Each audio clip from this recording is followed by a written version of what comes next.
भारतीय संस्कृति से हमारा अभिप्राय यह है कि संस्कृति का वह व्यावहारिक स्वरूप जिसके भारतीय परिवेश में विश्व मानवता के कल्याण का स्वप्न देखा गया है, जिसमें मानव जीवन के चारों पुरुषार्थ एक निश्चित क्रम में आध्यात्मिक उत्कर्ष की ओर ले जाने वाले हैं, जिसमें विश्व मानव के कल्याण की प्रार्थना की जाती है।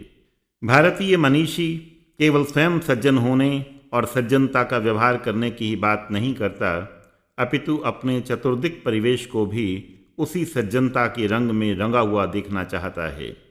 हमारे विभिन्न रूपों में मनाए जाने वाले पर्व एवं व्रत आदि श्रेष्ठता के इसी स्वरूप को परिष्कृत रूप में समाज में प्रसारित करने का सशक्त माध्यम रहे हैं। शरद ऋतु में होने वाले शारदीय नवरात्र आश्विन शुक्ल पक्ष की प्रतिपदा से नवमी तक मनाए जाते हैं।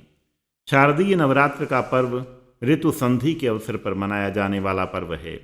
इस पर्व के अवसर पर 9 दिनों तक व्रत एवं उपवास का जो विधान है, वह वस्तुतः मानव जीवन में संकल्प एवं परमात्म निष्ठा से संबद्ध है। इस संकल्प की अवधि में नवरात्र के अवसर पर नियमित जीवन जीते हुए ब्रह्मचर्य का पालन करना तथा एक समय भोजन करना अथवा मात्र जल ग्रहण कर कठिन संयम का परिचय देना अपेक्षित होता है।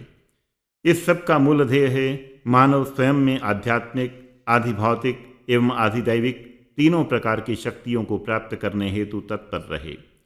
जीवन यात्रा पर अग्रसर होते हुए शक्ति पूजन, शक्ति का संवर्धन तथा शक्ति का संचय मानव के लिए निरंतर अपेक्षित है। मनोवैज्ञानिक स्तर पर भी शक्ति स्वरूपिणी माता का ध्यान एवं भीतर बाहर उस माता के दर्शन कर प्राणी भावना के स्तर पर भी शक्ति से आंदोलित हो उठता है। सांसारिक क्षुधा पर नियंत्रण पाने की प्रक्रिया में मनुष्य के भीतर एक आध्यात्मिक क्षुधा भी जागृत हो जाती है। ब्रह्मचर्य का पालन करते हुए कुमारिकाओं के पूजन का विधान इसी तथ्य की ओर संकेत करता है कि खिलती हुई कलिकाएं पूज्य होती हैं और उन्हें केवल पवित्र उज्ज्वल भाव से ही देखा जाना चाहिए। शुद्ध सात्विक भाव से आध्यात्मिक स्तर पर जब प्राणी इस संसार में इस अवधि में अपने संकल्प का पालन करता है, तब यही संकल्प एक बार जीवन में प्रवेश कर जाने के उपरांत व्यक्ति के सामान्य व्यवहार का अंग बनने की सामर्थ्य रखता है। उच्छृंखल जीवन पशुता का द्योतक है या पशुता का स्थान कभी भी ऊंचा नहीं हो सकता। देवी शक्ति का वाहन सिंह उस पशुता के प्रतीक महिषासुर का वध करने वाली सत्वगुणी देवी का वाहन होने के नाते अपार लेकिन संयमित एवं नियंत्रित शक्ति का सूचक बन जाता है। तमोगुणी शक्तियों के विनाश के लिए भी शक्ति की ही आवश्यकता होती है और प्रत्येक ऐसी शक्ति का संहार उससे अधिक शक्ति के द्वारा ही संभव हो पाता है। यही कारण है कि शक्ति की इसी देवी को समस्त देवताओं की समन्वित शक्ति के रूप में अथवा समस्त दिव्य शक्तियों के समाहार के रूप में दृष्टिगत किया जाता है। सात्विक एवं तामसी भावों के संघर्ष की यह परंपरा चिर पुरातन है। विविध कथा सूत्र इस तथ्य के द्योतक हैं कि जब देव शक्तियाँ भी किसी अनुचित कार्य में संलग्न होती हैं, तब उन्हें भी उस दुष्कर्म का फल भोगना पड़ता है। अंततः पुनः दिव्य भावों के जागरण के उपरांत समन्वित सात्विक शक्ति के प्रभाव से तामसी शक्तियों का संहार भी अनिवार्य है। आज के इस भौतिकतावादी युग में नवरात्र का यह पर्व मानव को अनियमित, स्वेच्छाचारी एवं उच्छृंखल जीवन की अपेक्षा नियमित, सामाजिक, नियंत्रित एवं संयमित जीवन जीने की प्रेरणा देता है। मानव जीवन में शक्ति के सदुपयोग की भावना जगाता है। पश्चिमी सभ्यता के प्रभाव स्वरूप पनप रही वासना की आंधी में बहकर वीर्य का नाश कर युवा वर्ग की स्खलित होती शक्ति को बचाना, संचित करना एवं भावी समाज निर्माण में उसका सदुपयोग करना आज की अनिवार्यता है। हमारी संस्कृति जीवन की एक विशेष कालावधि में ब्रह्मचर्य के पालन पर बल देती है, जबकि पश्चिम का स्वच्छंद एवं उन्मुक्त भोग युवा पीढ़ी को भ्रमित करता है। जीवन विकास के लिए संयम एवं अनुशासन अनिवार्य है। शक्ति के अभाव में त्रिदेवों की सत्ता भी संकट में पड़ जाती है। भारतीय सांस्कृतिक परंपरा में 51 शक्तिपीठों का उल्लेख मिलता है, जहां नवरात्र के अवसर पर देवी भगवती की अर्चना की जाती है।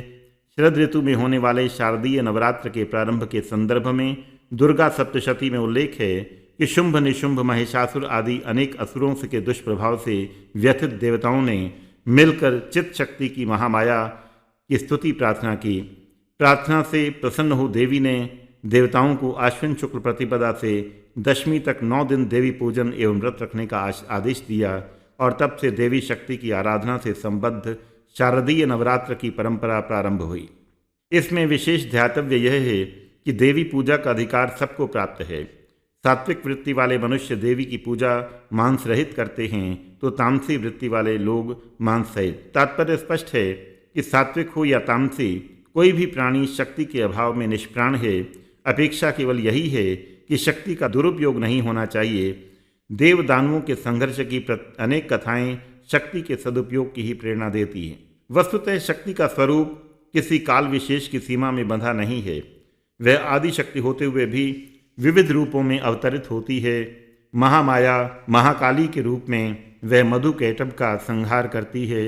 अपने बाहुबल से पृथ्वी और पाताल पर अधिकार करने के उपरांत जब महिषासुर स्वर्ग पर अधिकार करने के लिए तत्पर होता है तो देवताओं द्वारा भगवान विष्णु और शंकर की स्तुति करने पर महालक्ष्मी के रूप में प्रकट हुई देवी शक्ति महिषासुर दैत्य का वध करती है। शुंभ निशुंभ धूम्राक्ष के वध हेतु वह चामुंडा के रूप में प्रकट होती है। युगमाया के रूप में कंस चाणूर आदि तथा रक्तदंतिका के रूप में वह प्रचीति नाम के असुर का संहार करती है।